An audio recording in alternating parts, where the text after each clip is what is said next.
Hello everyone. So before I introduce the topic of this presentation, I want to ask you a few quick questions and just answer them in your head. So first, would you consider Bill Gates to be successful? Okay, how about David Suzuki? Is he successful?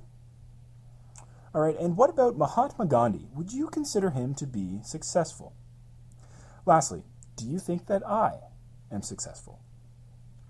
I think that there are ideas in our society that have become skewed by modern thinking, and that our definitions of these ideas are leading our society astray.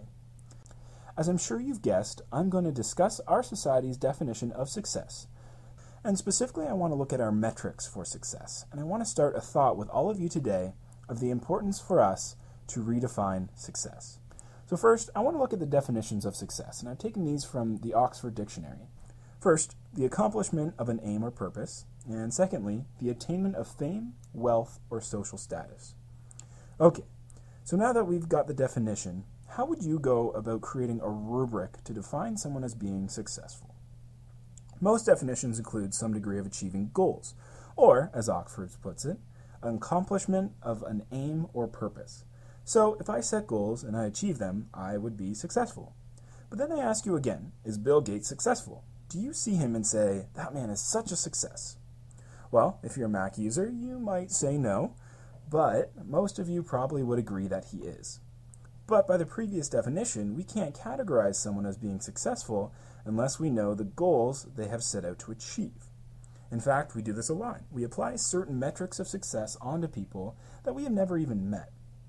And since we don't know what goals they have set out to achieve, we apply a general set of goals, things that we assume that everyone out there is looking for, a sort of universal default rubric for success. And this rubric mainly consists of money, status, intellect, and power. So this gets us to the second definition of success, the attainment of fame, wealth, or social status. If you disagree with me right now, when I asked you if you thought that I was successful, what did you think? Most of you don't know anything about me. So, did you look at my clothes, my looks? Did you think about the job I might have, how intelligent I am? Or did you think about how happy I might be? Maybe you checked if I had a wedding ring, wondered if I was a good friend, a good brother. So what metrics for success did you default to when you had absolutely no information? If you've ever taken an intro to psychology course, you've probably heard of Maslow's motivation theory, which outlines what he believes as the hierarchy of needs. The basic idea is that people must achieve the lower level needs before they can focus on the higher levels in the pyramid. But I think that a shift in modern thinking is putting a downward pressure on the esteem level, which by Oxford definition is where our need for success lies. And I believe our desire for success, as currently defined, is displacing other needs and is slowly making its way downward in the pyramid. And maybe this switch isn't so recent, because Albert Einstein had picked up on this poor definition of success and is quoted saying, "Try not to become a man of success, but rather try to become a man of value." Now, I don't want to go on record saying I disagree with Einstein, but I want to tweak this quote just a little bit, and I want to change it to this. Try not to be defined by your successes, but rather redefine success to describe someone of value and integrity. So I just want to leave you with one last thought, and I think this picture shows it pretty well.